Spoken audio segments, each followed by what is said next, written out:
Mars 2013, Joanne Dennehy est pris d'une folie meurtrière qui va choquer tout le Royaume-Uni. On l'a surnommée la tueuse des fossés de Peterborough. Elle a commis plusieurs crimes en à peine une dizaine de jours. Elle a causé la mort de 3 hommes et essayé d'en tuer 2 autres.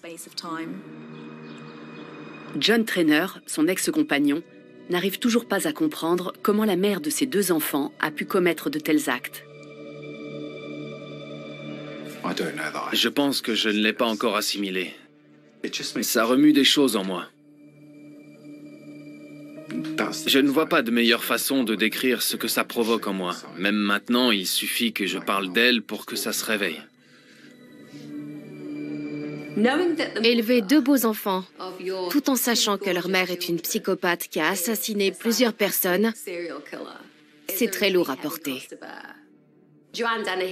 Joanne Dennehy fait partie de ces rares êtres humains dont on peut dire qu'ils sont nés pour tuer. Dans le cas d'un tueur en série, d'un tueur à la chaîne ou d'un tueur de masse, le choix de la cible est toujours important. En l'occurrence, elle s'en est pris à des hommes. Une femme qui commet plusieurs meurtres, c'est rare. Ce n'était pas la première, mais c'est inhabituel. Il y a eu Rose West ou Myra Hindley, mais elles ont été détournées du droit chemin par un homme. Alors que dans ce cas précis, elle n'a eu besoin de personne. Suite à un homicide, en général, on ne raconte qu'un côté de l'histoire, celui des victimes et de leurs proches. Mais il y a bien d'autres souffrances à prendre en compte, celles des membres de la famille de l'assassin. Pour ces gens, ça peut avoir pour conséquence de détruire des liens familiaux et ça peut durer toute une vie. Ce n'est pas moi qui ai tué ces personnes. Ce qu'elle leur a fait, c'est horrible. Mais j'en suis pas responsable, et mes enfants non plus. Je ne peux pas présenter d'excuses à sa place. C'est à elle de le faire. Elle a commis des crimes abjects. J'estime qu'elle ne devrait jamais être libérée. Elle devrait brûler en enfer.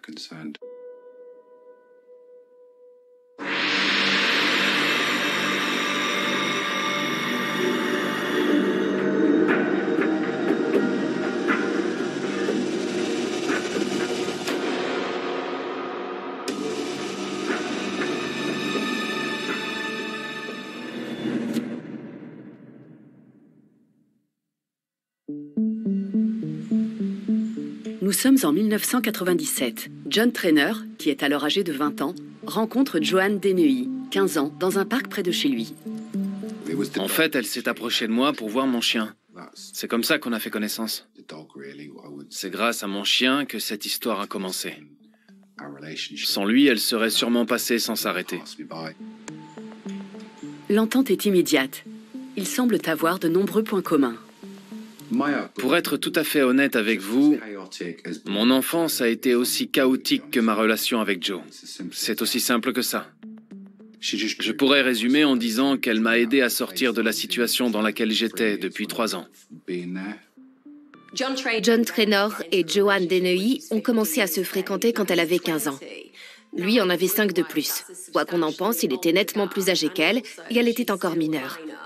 Mais ils étaient tous les 2 prêts à briser cette convention. À l'époque, je me posais pas de questions sur notre différence d'âge. Les gens insistent toujours là-dessus, mais pour moi, ça n'avait aucune importance. Il n'y a quasiment rien eu de sexuel entre nous avant ses 16 ans. On peut se retrouver dans une relation avec quelqu'un comme Joanne Dennehy avant même de se rendre compte qu'on a pris cette décision. Et dans certains cas, on peut avoir beaucoup de mal à y mettre un terme. Le couple brûle les étapes. Très vite, John rencontre les parents de Joanne et en tire l'impression qu'ils forment une famille heureuse. Elle adorait son père. C'est le sentiment que j'ai eu. Et elle n'aimait pas tellement sa mère. Pour moi, ce sont des faits. C'est la vérité. J'ai vu ça de mes propres yeux. Et c'est ce que je l'ai entendu dire. Mais je ne pouvais pas me transformer en insecte pour les observer. Je ne pouvais pas savoir ce qui se passait entre elles quand je n'étais pas là. Je peux seulement vous expliquer comment elle était avec moi. On avait une relation normale, on allait au cinéma quand j'étais libre le week-end, on passait du temps ensemble, on ne faisait rien de spécial. A priori, tout allait bien, jusqu'au jour où son père m'a dit qu'elle avait brûlé ses manuels et sauté par la fenêtre d'une classe après avoir bu. Elle avait apporté de l'alcool au lycée pendant ses examens. J'ai appris qu'elle allait déjà boire et fumer au parc avant notre rencontre.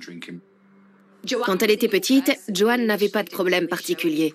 C'est seulement en entrant dans l'adolescence qu'elle a commencé à avoir un comportement dysfonctionnel. Elle s'est mise à consommer de la drogue et de l'alcool et à fréquenter des garçons plus âgés. On voit qu'elle était sur une mauvaise pente. Ce sont les premiers signes de ce qui va se passer par la suite. Les deux jeunes gens doivent rapidement faire face à une première difficulté. Juste avant ses 16 ans, elle a dû quitter sa maison. Peut-être qu'elle n'avait pas respecté les règles fixées par ses parents. Elle est partie en disant qu'elle ne reviendrait pas. C'est sa mère qui l'a mise à la porte. Elle lui a dit de s'en aller. Et comme la mienne ne voulait pas l'accueillir, on a vécu dehors pendant environ 1 an.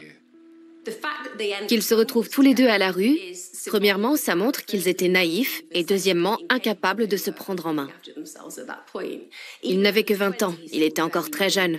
Et selon ce qu'il a laissé entendre, elle était plus dominante et résolue que lui. Toutes ces situations, c'est elle qui les a provoquées. Elle avait les moyens et les soutiens nécessaires pour s'en sortir, mais elle préférait cette vie-là. Je pense qu'elle se sentait plus heureuse dans ce monde moins structuré, où les gens n'hésitaient pas à enfreindre la loi. Et ça lui donnait aussi la possibilité de manipuler son entourage pour qu'il la suive dans cette voie. On ne savait pas où on dormirait le lendemain, si on aurait à manger, si on pourrait rester propre. Voilà comment c'était entre nous. Ça a commencé comme ça. On vivait chacun de son côté à Redbourn. On sortait ensemble. Tout d'un coup, on est devenu SDF. Et vous savez ce qui s'est passé par la suite. Au bout d'1 an, le couple trouve un logement social. Quand on est à la rue depuis 1 an, avoir un toit au-dessus de la tête, c'est comme un miracle. La première nuit, il n'y avait ni lit ni meuble, mais il y avait une porte qu'on pouvait fermer. On avait une clé. On pouvait mettre le chauffage, prendre un bain. Ce sont des petites choses qui rendent heureux. C'est une vie plus confortable. Peu de temps après, à seulement 17 ans, Joanne tombe enceinte du premier de leurs 2 enfants. Elle n'a pas bu ni fumé pendant ces 2 grossesses. Ça reste la meilleure chose qu'elle ait faite pour les filles depuis leur naissance. Quand elle donnait un coup de pied dans son ventre, elle m'appelait pour que je le sente et que je le voie. On achetait des affaires pour le bébé. Ça a été la même chose avec nos 2 filles. On avait hâte qu'elles naissent. Joanne avait des problèmes d'addiction et un mode de vie chaotique.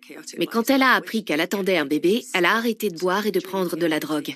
Ça montre premièrement qu'elle avait la capacité d'affronter ses démons et deuxièmement qu'elle voulait dans une certaine mesure que son enfant soit en bonne santé.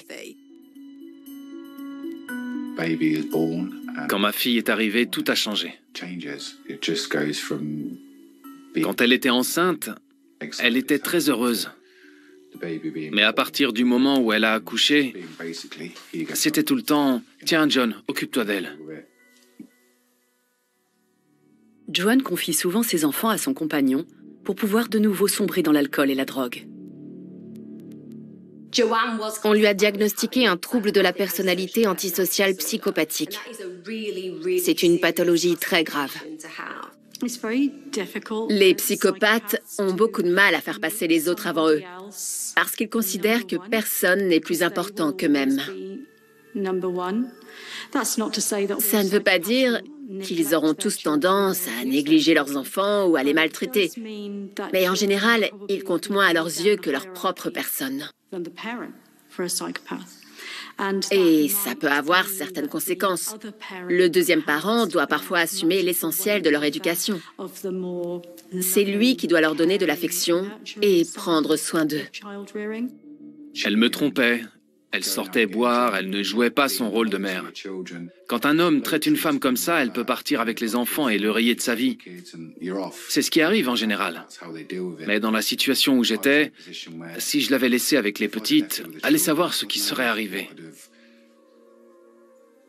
Je n'avais aucune envie de les séparer de leur mère. Mais au bout d'un moment, j'en pouvais plus. Au cours des 13 ans qui vont suivre, Joanne Dennehy va devenir de plus en plus incontrôlable. Elle se sentait plus à l'aise en marge de la société et avec les gens qui brisaient les règles, contrairement à sa famille.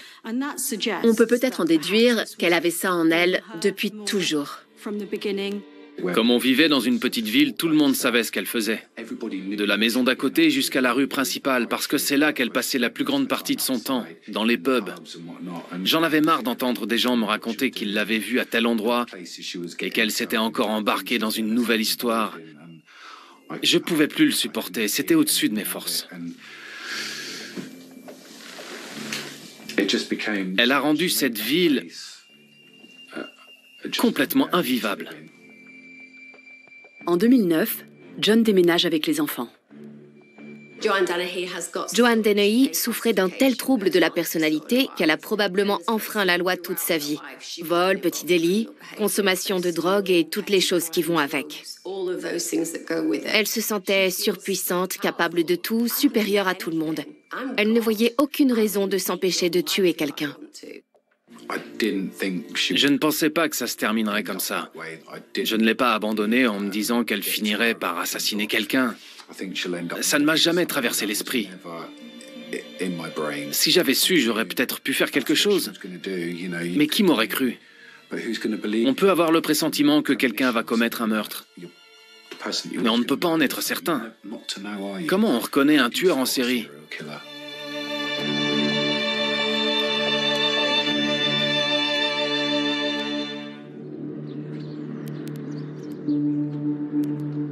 Le 19 mars 2013, Joanne Dennehy fait une première victime, Lukas Slabozewski, un homme qu'elle vient de rencontrer. Elle l'a attiré dans son appartement en lui faisant croire qu'elle allait coucher avec lui. Elle lui a demandé de se bander les yeux. Elle l'a poignardé une fois en plein cœur et elle a mis le corps dans une poubelle à roulettes. C'est le moment de vérité pour elle. Elle s'est toujours procuré des frissons en se demandant ce que ça ferait de tuer quelqu'un. Mais c'est à cet instant qu'elle va franchir la ligne rouge. Elle aimait le sadomasochisme, mais elle ne savait pas encore si elle prendrait du plaisir à tuer un être humain. Joanne Dennehy, qui a pourtant montré le corps de sa victime à un adolescent, semble ne pas avoir à s'inquiéter. La police ne se doute encore de rien. Imaginez la frustration qu'elle a dû ressentir. Elle l'a déposé dans une poubelle, mais personne ne s'en est rendu compte. Donc elle est revenue et elle a appelé quelqu'un comme pour dire « Regarde ce que j'ai fait ». Elle voulait qu'on découvre sa victime. Elle voulait que ce soit le chaos autour d'elle. Elle voulait qu'il y ait une enquête. 5 ans avant que cette folie meurtrière ne s'empare d'elle, son compagnon l'avait quittée en emmenant leurs 2 enfants. Je m'en suis probablement voulu d'avoir fait ça, d'être parti avec mes 2 filles. C'est peut-être l'une des raisons expliquant ce qu'il s'est passé ensuite. Je ne sais pas. Je voulais ce qu'il y a de mieux pour elle et pour moi. Donc j'ai pris la décision qui s'imposait. J'avais enduré tout ça pendant 10 ans. Ça m'avait suffi.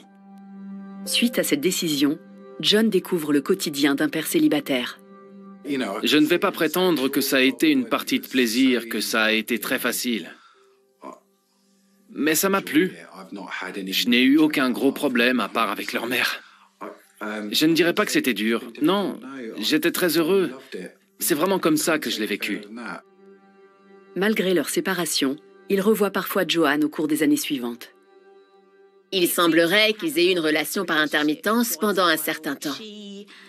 Elle revenait vers lui dès qu'elle n'avait plus de problème à régler, entre ses brefs séjours en prison. Selon John, elle venait en quelque sorte s'offrir une période de calme.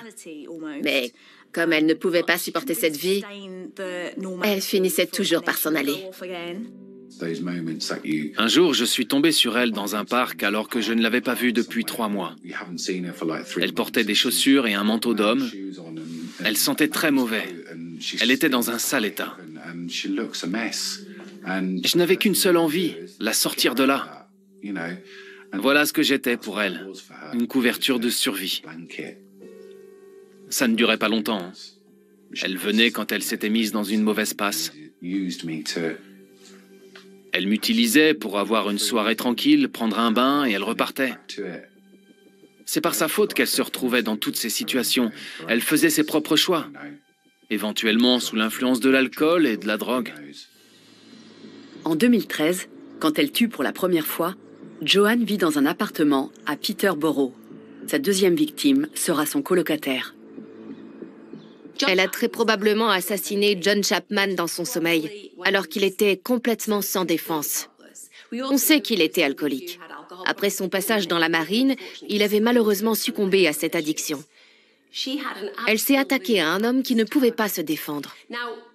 Quand on l'a interrogée, elle a laissé entendre qu'elle l'avait tué parce qu'il avait refusé de sortir de la salle de bain tandis qu'elle s'y trouvait. Ça signifie que pour elle, on pouvait donner 5 coups de couteau à une personne qui s'obstine à rester dans une salle de bain. Mais on ne pouvait pas profiter de sa vulnérabilité et la tuer dans son sommeil. C'est vous dire à quel point elle avait l'esprit tordu. Au lendemain du meurtre de John Chapman, Joanne Dennehy jette son dévolu sur Kevin Lee, le propriétaire de son appartement, un homme marié qui est aussi son amant. Comme il lui avait procuré un logement, elle lui rendait service en l'aidant à récupérer le loyer des locataires qui ne payaient pas à temps. Et il est devenu son ami, mais surtout par compassion. Elle lui a raconté qu'elle avait tué son père parce qu'il avait abusé d'elle, ce qui était faux, bien sûr. Elle lui a aussi dit qu'elle avait causé la mort d'un immigré, qu'elle avait écrasé une personne et qu'elle avait déclenché un incendie qui avait fait 2 victimes. Visiblement, le fait de se présenter comme une tueuse en série ne lui posait aucun problème. Quand on est mythomane, il est presque impossible de ne pas mentir. On ne peut pas dire la vérité. On ne sait plus différencier le mensonge de la réalité. On crée son monde au fur et à mesure. Donc, quand elle raconte des histoires sur son enfance, sur les mauvais traitements qu'elle aurait subis, c'est dans ce contexte-là. C'est ce qu'on peut attendre d'une personne telle que Joanne Dennehy. La jeune femme est de nature impulsive, mais elle sait toujours trouver des excuses. C'était la faute d'un tel, de ceci, de cela. Moi, je ne voyais pas les choses comme ça. Je pensais que c'était uniquement à cause de l'alcool. Tout ce que je voyais, c'est qu'elle buvait beaucoup. Et elle semble être en train de prendre l'ascendant sur Kevin. Elle lui a envoyé un message pour lui dire qu'il fallait qu'il s'habille bien et qu'elle allait coucher avec lui. Elle précisait qu'elle voulait un rapport sadomasochiste. Et apparemment, il était d'accord. Elle l'a tué de 5 coups de couteau au cœur. Elle lui a perforé le cœur et les poumons. Kevin Lee est sa 3e victime. C'est avec lui qu'elle commence un peu plus à jouer avec le corps des victimes et à aimer ça. Ça laisse penser qu'elle y prend de plus en plus de plaisir. À chaque meurtre, le frisson qu'elle a ressenti la première fois se dissipe un peu, donc elle doit en faire plus. C'est pour cette raison qu'elle va aller encore plus loin en le plaçant dans une position humiliante et en l'habillant. C'est une façon pour elle de continuer à éprouver les mêmes sensations. Il y avait 2 corps dans 2 appartements différents. Elle a mis Kevin Lee dans une voiture, elle a roulé, elle s'est débarrassée de lui, et puis elle est revenue chercher Chapman. Elle a déposé le corps de Kevin Lee près de Newborough, à un endroit différent de celui choisi pour les 2 autres victimes. Celui de John Chapman, elle l'a laissé dans le même coin que Lucas, sa première victime, à Thorndyke. Le 30 mars 2013, le corps de Kevin est retrouvé vêtu d'une robe à paillettes. Monsieur Kevin Lee était dans un fossé près de Peterborough. Il portait des vêtements de femme et il était dans une position étrange. De nombreuses personnes ont suggéré qu'il avait délibérément été placé comme ça, et probablement par mademoiselle Dennehy. Les corps de John Chapman et Lucas Slabozewski seront découverts 4 jours plus tard. Après avoir tué 3 hommes en très peu de temps, elle est partie en cavale. Elle a pris de la drogue, bu de l'alcool et fui la police. Elle s'est amusée. Elle a pris du bon temps. Elle voulait sûrement fêter les 3 meurtres qu'elle avait commis de façon si cruelle. John Trainer va bientôt être mis au courant des crimes de son ex-compagne. La police m'a appelé et ils m'ont expliqué ce qui s'était passé. Je ne savais pas qu'il la recherchait depuis une semaine. 2 minutes plus tard, on frappe à ma porte et je vois une vingtaine de journalistes avec des caméras. C'est comme ça que j'ai appris ce qu'elle avait fait.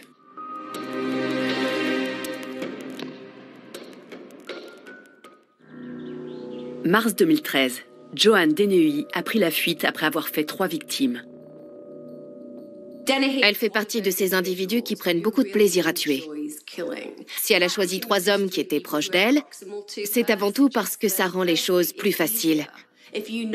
Une personne qui vous connaît ne se méfie pas. Il est plus facile de s'isoler avec elle ou de la mettre dans une situation où elle sera vulnérable. Mais quand on a commis 3 assassinats, on sait que le temps presse. Et ses pulsions meurtrières devaient être de plus en plus fortes.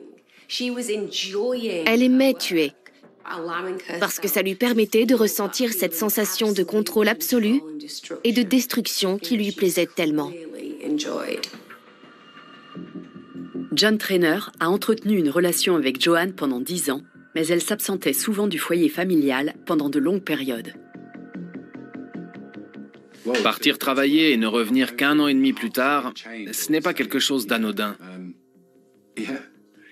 Ensuite, elle faisait toujours de grandes déclarations. Je n'ai pas d'autre explication à vous donner. C'était toujours excessif. Elle faisait ce qu'elle voulait sans penser aux conséquences. Et comme on l'a vu, elle n'avait aucun scrupule à blesser les gens autour d'elle. Avant de devenir une meurtrière, elle avait commis des délits mineurs. Elle était allée plusieurs fois en prison pour de petites infractions. Rien de trop sérieux. Mais elle a aussi été arrêtée pour s'être montrée violente envers un homme.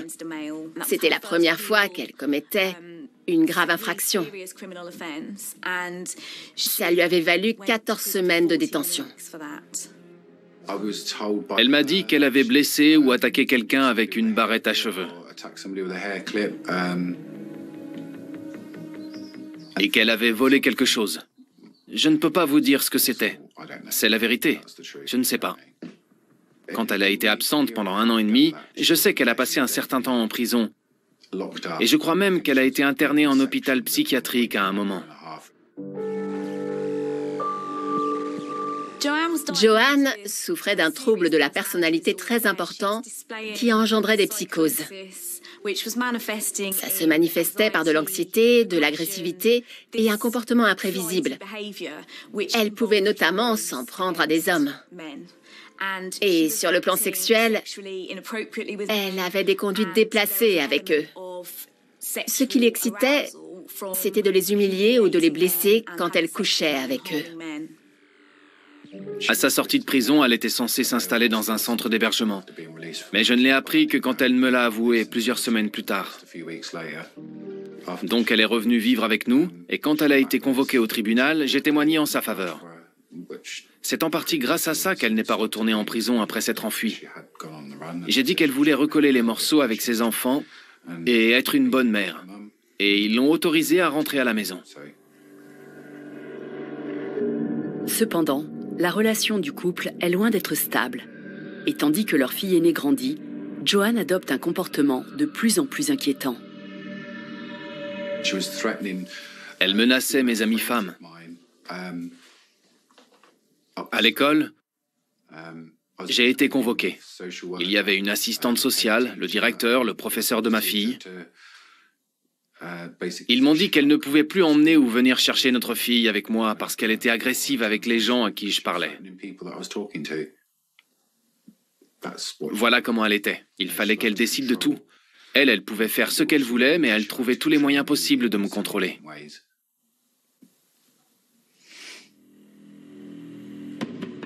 On sait que quand John discutait avec les mamans à la sortie de l'école, Joanne les intimidait. Elle faisait tout ce qui était en son pouvoir pour les éloigner. Il y avait 2 raisons à cela. Tout d'abord, elle voulait que John soit isolé, qu'il n'ait personne sur qui compter. Les violences conjugales touchent plutôt les gens qui sont seuls. Mais ça montre aussi qu'elle se méfiait des autres femmes. Elle imaginait qu'elles avaient le même fonctionnement psychologique que le sien. C'était une prédatrice. Elle voyait le monde à travers les yeux d'une prédatrice. C'est ce qu'on appelle le contrôle coercitif. Quand c'est mis en place par un psychopathe, on se retrouve doublement piégé. La plupart du temps, il était tout seul pour s'occuper de ses enfants. Et en plus, il devait supporter tout ce que Joanne Dennehy pouvait lui infliger. Elle faisait tout pour l'humilier. Mais elle n'était même pas capable de s'en rendre compte. De toute façon, ça ne l'aurait pas dérangée, parce qu'elle ne pensait qu'à elle. Et qu'elle voulait mener cette vie chaotique. Comme je vous le disais, la façon qu'elle avait de jouer avec ma fille aînée, c'était de jeter des cailloux sur des voitures ou de la pousser dans un fossé. Ce n'était pas une relation classique entre une mère et sa fille. En 2006, le couple a un deuxième enfant. Mais cela ne suffira pas non plus à apaiser la fureur de Joanne. Elle arrivait avec des aiguilles qu'elle s'était plantées dans les bras. Ça la faisait saigner. Elle avait une mini-jupe en jean, elle s'était tailladé les jambes et là aussi il y avait du sang. Elle portait des bottes. C'est cette nuit-là qu'elle a pris un couteau et qu'elle l'a planté dans le sol. Mes enfants étaient couchés. Quand on se retrouve dans cette situation, on se dit « Mais qu'est-ce qui se passe ici ?»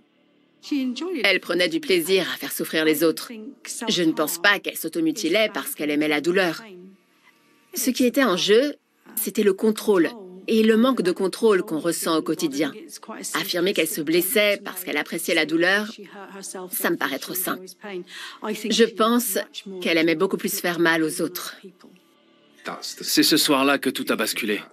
C'est là que je me suis résolu à prendre les choses en main. Et je me suis dit, je ne peux rien faire pour elle. Elle ne s'occupe pas de ses enfants. Je m'en vais. C'est à ce moment-là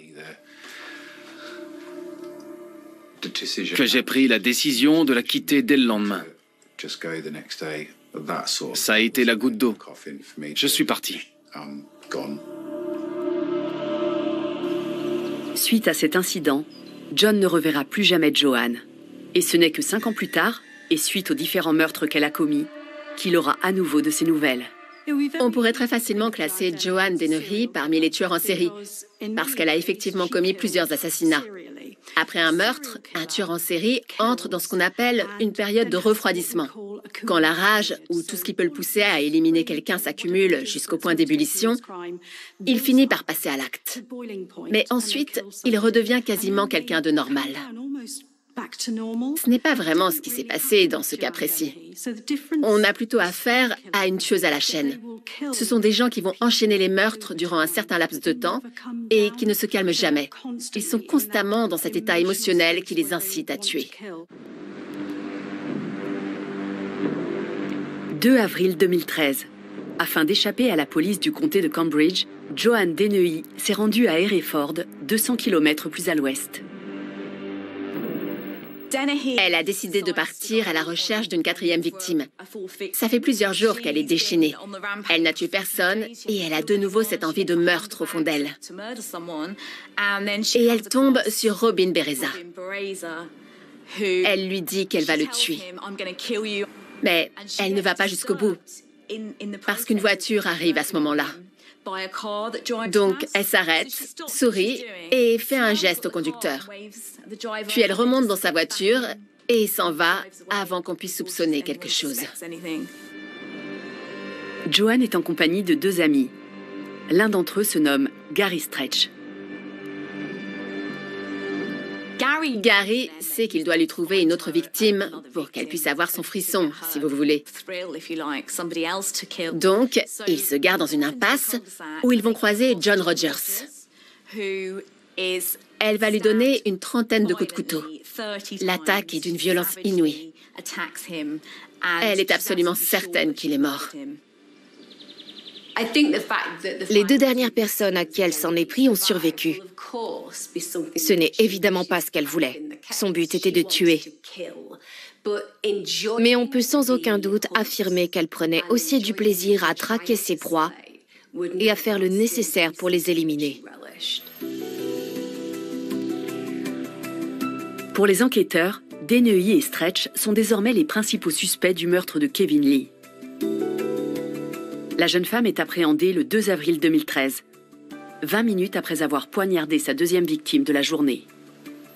Elle est immédiatement conduite au commissariat central de Hereford. Quand elle a été arrêtée, elle a commencé à flirter avec les agents. Elle se passait la main dans les cheveux. Et quand on lui a expliqué de quoi elle était accusée, elle s'est montrée très désinvolte. Elle leur a dit « meurtre et tentative de meurtre, c'est pas bien grave ». Looks good. Thanks, Matt. That makes me feel so good. Real sexy.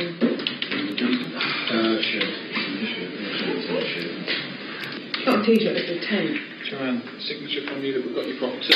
Right, so one word for attempted murder and murder. You've been arrested on suspicion of attempted murder and murder. Could be worse. Quand elle s'est retrouvée au poste, elle n'a pas manifesté d'anxiété ou d'inquiétude. Elle n'avait aucun remords. Elle était extrêmement calme. On dirait presque qu'elle y prend du plaisir. Elle essaie de séduire les agents, elle est souriante, elle se penche sur le bureau de façon très provocante.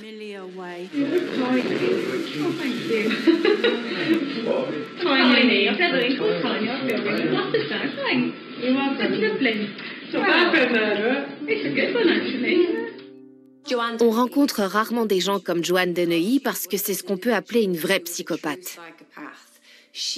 Elle veut que les gens sachent ce qu'elle a fait. Ça l'excite.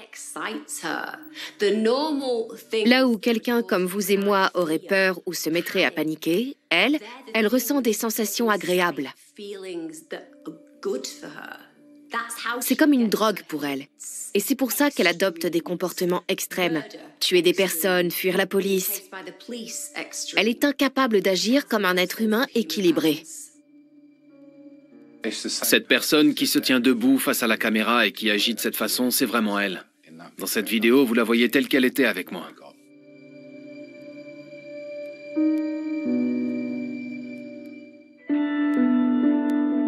Quand Joanne Dennehy a été inculpée de meurtre et tentative de meurtre le 2 avril 2013, John, son ex-compagnon, a dû annoncer à ses 2 enfants que leur mère était une criminelle. J'ai expliqué ce qui s'était passé. Je ne suis pas entré dans les détails, mais je leur ai dit la vérité. C'est la seule chose à faire. Dire la vérité. C'est comme ça que j'ai géré la situation. J'ai laissé de côté tout ce qui aurait pu être choquant. On verra quand elles seront plus grandes.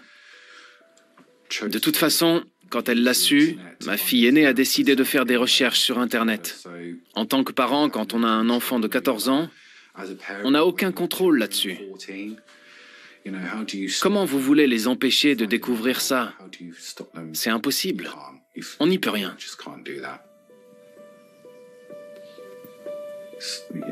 Il faut toujours être honnête. On n'est pas du tout dans le cas d'une personne qui ment, qui est manipulatrice ou qui déforme la vérité pour nuire à la réputation de quelqu'un. Elle faisait ça pour elle. Ses enfants n'avaient pas besoin que leur père leur dise quoi que ce soit. Ce sont des archives publiques. Michael Proctor, l'un des avocats de Joanne Dennehy, a fait connaissance avec elle quelque temps avant le procès. Je faisais ce travail depuis un certain temps. J'avais l'habitude de traiter des affaires qui pouvaient susciter des émotions très fortes. Mais elle avait un comportement qui m'a fait penser pendant un instant qu'on m'avait fait entrer dans la mauvaise cellule, que ce n'était pas ma cliente. Elle avait une attitude très inhabituelle pour quelqu'un qui fait face à ce genre d'accusation. Elle m'a donné l'impression d'être détendue. Elle n'avait pas du tout l'air affectée de se retrouver dans cette situation. C'était très étrange. Elle n'a jamais pensé que ces meurtres resteraient impunis. Ce n'était pas vraiment son intention. Ce qu'elle voulait, c'était devenir célèbre, être reconnue en tant que tueuse en série, qu'on sache qu'elle n'avait peur de rien, qu'elle était forte et dominatrice. Elle a même montré les corps à certaines personnes. Vu de l'extérieur, ça peut donner l'impression de voir une comédie sur une scène de crime. Mais quand on veut devenir l'un des pires tueurs en série de l'histoire, on essaie d'attirer l'attention. Et c'est exactement ce qu'elle a réussi à faire. Je ne la pensais pas capable de tuer. Je savais qu'elle pouvait être agressive physiquement, se battre avec des gens, parce que c'est ce qu'elle faisait quand on était ensemble. Suite à leurs premiers entretiens, ses avocats sont persuadés qu'elle plaidera non coupable. Je me souviens qu'elle était assise, on lui parlait du procès, on lui expliquait comment ça allait se dérouler. Elle répondait à nos questions. Elle ne s'est jamais montrée violente envers nous. Elle a pris un stylo que j'avais sur moi. Quand on est face à une femme qui n'a rien à perdre, évidemment, il y a des choses qui vous passent par la tête. Je me suis dit qu'elle pourrait tenter tout ce qu'elle voulait. Ça n'aurait rien changé pour elle. J'avais le sentiment d'être dans une étrange situation. Et puis, elle a posé le stylo. Je l'ai lentement écarté d'elle et je me suis assuré qu'il n'était plus à sa portée. Le procès s'ouvre le 21 novembre. Joanne Dennehy doit répondre de 3 meurtres et 2 tentatives de meurtre. John et ses enfants sont plongés dans une véritable tempête médiatique. Ça a été difficile. Les 5 premières semaines, avec tout ce qui sortait, ça a été très dur. Mais uniquement vis-à-vis de mes enfants, parce qu'on s'était construit une vie loin de tout ça. Tout d'un coup, ça vous retombe dessus de façon spectaculaire. On est mis face à ce qu'elle a fait et c'est très lourd. Même maintenant, 5 ans plus tard, je ne pense pas avoir réussi à assimiler et intégrer tout ça. Mademoiselle Dennehy avait un comportement atypique. Elle était très détendue, désinvolte, bavarde. Elle plaisantait. On aurait pu croire qu'elle était en société, dans une situation beaucoup moins grave qu'elle ne l'était en réalité. Et ses avocats ne sont pas au bout de leur surprise. Lors de sa première apparition devant la cour d'assises de Londres, elle a plaidé coupable de tous les chefs d'accusation. L'avocat principal, Nigel Lickley, a déclaré à l'audience, afin que ce soit officiellement consigné, que ce n'était pas ce qui était prévu. On nous a d'ailleurs donné un instant pour que l'on puisse s'assurer que c'était bien ce qu'elle voulait. Durant le procès, on a entendu dire que Joanne Dennehy était une femme sadique et qu'elle prenait du plaisir à faire souffrir les autres. Elle voulait qu'on se souvienne d'elle, ça ne fait aucun doute.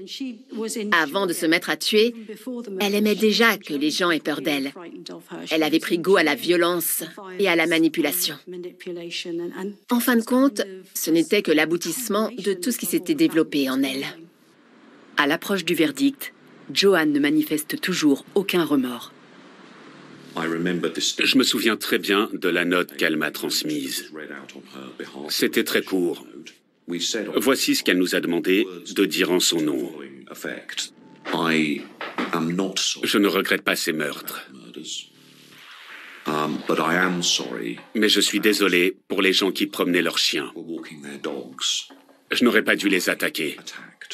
Ils ne méritaient pas ça. Joanne Dennehy voulait qu'on la remarque. Si elle a dit au juge qu'elle n'avait aucun remords, c'est premièrement parce que c'était globalement la vérité. Elle avait de graves troubles de la personnalité. Et deuxièmement, parce qu'elle adorait provoquer. Elle aimait exister dans le regard des autres. Elle n'était pas du genre à se faire toute petite. Le juge l'a qualifiée de tueuse en série cruelle, calculatrice, égoïste et manipulatrice. Le 28 février 2014, Joanne Dennehy est condamnée à passer le restant de sa vie en prison pour avoir assassiné 3 hommes et tenté d'en tuer 2 autres. Elle est restée calme à l'énoncé de la sentence. On a eu recours à la perpétuité incompressible, ce qui est très rare au Royaume-Uni. Quand un juge prend cette décision, ça signifie que la personne en question n'aura plus jamais la possibilité de retrouver la liberté. Et il le fait pour une seule raison, parce qu'il estime que cet individu ne peut être ni soigné ni réhabilité et qu'il constituera toujours une menace pour les citoyens de son pays. C'est l'une des 3 femmes à avoir été condamnée à rester en prison jusqu'à leur mort. Ça montre à quel point elle est dangereuse. Il y a eu Myra Hindley, Rose West et maintenant Joanne Dennehy. Quand on représente une personne, bien souvent, les gens qui la connaissent viennent la soutenir. Ses parents, ses enfants, sa famille, ses amis. Je n'ai pas le souvenir qu'un membre de la famille de Joanne Dennehy se soit manifesté ou se soit présenté à nous. John a eu 2 filles avec Joanne, mais il n'a pas envisagé un seul instant d'assister au procès. Je ne lui donnerais même pas l'heure. Je ne lui tendrais même pas la main si elle était en train de se noyer. Pas après ce qu'elle a fait. John Trainor et ses filles sont des victimes dans cette histoire. La vérité, c'est que ces 2 enfants ont été privés de la possibilité d'avoir une mère aimante et compatissante. Et en ce qui le concerne, ça doit être terrible d'aller se coucher tous les soirs en pensant qu'on a fondé une famille avec une tueuse en série. D'autant plus qu'il y a aussi l'attachement qu'il peut ressentir, la stigmatisation et l'inquiétude des gens qui se demandent si les enfants ont hérité de ce profil. Ça doit être un calvaire. Cette femme a donné naissance à 2 enfants, mais elle ne voulait pas être leur mère. J'avais beau réfléchir, je ne m'en rendais pas compte. J'ai supporté tout ce qu'elle m'a fait endurer parce que je pensais agir comme il le fallait pour une mère et ses filles. J'ai l'impression que la justice ne fonctionne pas dans ce pays. Elle ne devrait pas avoir le droit de vivre. Elle ne sortira plus jamais, mais moi, je vais travailler tous les jours pour payer son séjour en prison. J'estime qu'elle ne devrait jamais être libérée. Elle devrait brûler en enfer. Malgré tout ce que Joanne Dennehy a pu lui faire, John ressent encore une certaine culpabilité. Ça nous éclaircit surtout sur sa propre nature. Et il se dit encore qu'il aurait peut-être pu, d'une certaine façon, l'empêcher de prendre la voie qu'elle a elle-même choisie. Mais ça signifie surtout qu'il n'a pas envie de croire qu'il a vécu avec une personne qui aurait pu le tuer. Et pourtant, il a eu de la chance de s'en sortir. Il aurait très bien pu finir dans l'un de ces fossés. Dans ce genre de relation, on a du mal à réfléchir. On est perdu. Je voyais bien qu'elle était un peu folle, qu'elle couchait avec le premier venu, qu'elle buvait trop, qu'elle était un peu violente envers les autres. Mais je n'ai jamais pensé un seul instant qu'elle pourrait faire ça. Ça ne m'a jamais traversé l'esprit. Des gens qui s'en vont parce qu'ils ont subi des violences conjugales, il y en a tous les jours. C'est ce que j'ai fait. Je suis parti parce que je ne pouvais plus supporter cette situation. Je ne voulais plus que mes enfants vivent comme ça. Ça ne s'arrêtait jamais. Donc je l'ai quitté. Le seul regret que j'ai concernant ma relation avec cette femme, c'est d'avoir emmené ces 2 enfants avec moi. Mais je n'en pouvais plus. Et elle ne jouait aucun rôle dans leur vie. Donc je l'ai fait. Et voilà où j'en suis aujourd'hui.